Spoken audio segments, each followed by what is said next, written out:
Well, Professor Nickolas is back. It's not a good day. I see what the foreign market is saying relative to the downgrading of our debt. Foreign countries are uneasy. They see a rise in the deficit. They see with very little modification of that deficit based on the deal that was struck between the Senate and the House and the President. Bonnier says the President reneged, and instead of $4 trillion over 10 years, or $400,000 a year, which is a small amount because it still leaves us with $1 trillion deficit, which means we add $1 trillion a year to the debt. What foreign country, seeing our debt rise from 14.3 trillion to over 16 trillion, with anticipation that we're going to raise it year after year? Let's look at compounding of interest, and that's the key factor, because you have a baseline, then you factor inflation in, which then makes that $1 trillion deficit on an annualized basis grow. And eventually, before you know it, we're talking some real money. Now, I teach economics. I've been the chairman of the finance committee of the city of Davenport as an elected official. I chaired that committee for 4 years. I served on the committee for my entire career, the 10 years that I served on the city of Davenport council. I opposed increasing our debt because I saw problems in the future. Now, I left that council in 2003, but I did see what was happening in this country. I saw the debt rising in states. I saw so many problems in our economy that I thought we needed to pull the reins, step on the brakes, whatever you want to call it. But we need to do something constructive to lower our deficits on the city, on the state, on the federal level. We have states that are defaulting or about ready to default. We have a city in Illinois that defaulted on their own debt, filed bankruptcy. Now, that hasn't happened since the Great Depression, and I was a little kid during that period of time. But I saw the hardship that people were having. Fortunately, my father had a restaurant, and I ate well. Not super well, but I ate. I'm looking forward and seeing some real problems in this society. We may see quad deficits. In other words, increasing 400% or more. Greece is an example of that. Spain, Portugal, Ireland. We just can't continue down this reckless road. We have an unfunded liability in Social Security, Medicare, and Medicaid. We have $250 billion going out every year for undocumented people that come into this country and take advantage of SSI, Medicaid, and all the other benefits, food stamps, and some even vote and have some effect on our general elections. Now, they're not all Mexicans. They're not all Central Americans. Some of them are Jordanians, Middle Easterners, Russians, a whole litany of places in the world. Chinese. We need to pull in on our borders and keep people out unless they come into this country illegal, because they're a drain. Every 4 years they add $1 trillion to the deficit in this country. Believe in people coming here legally? Yes. My father came to America in 1909. I'm the firstborn American. I'm an enlisted person in the military during the height of the Korean War when I had an exemption. An exemption, if you will, because I was enrolled in college. but I believed and I had an obligation to this country, and I joined the Navy.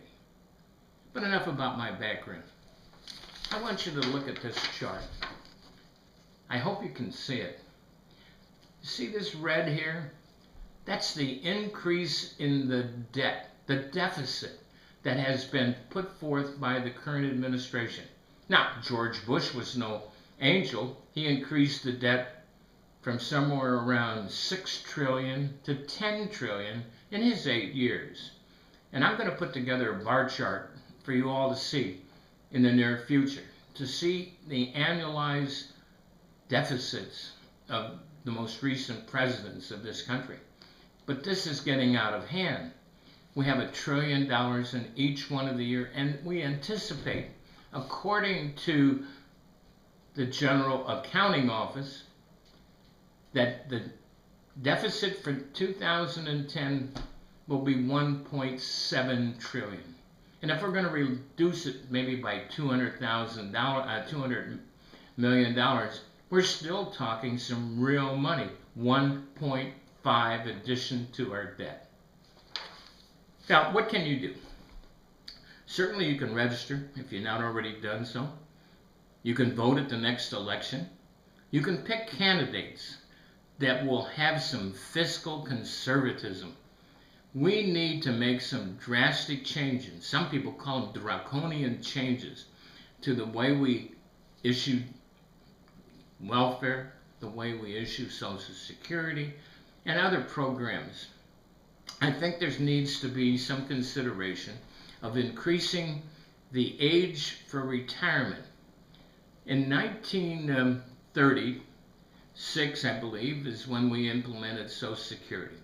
They picked 65 as an age for people to start drawing that program. Now, what was the average age life expectancy during those days?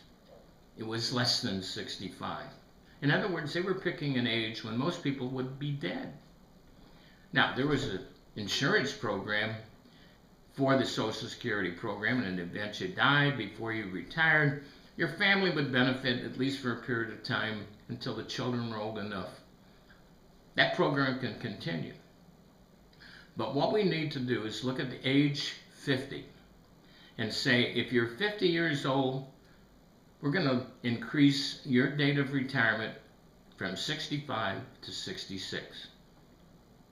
And if you're 49, we add another year.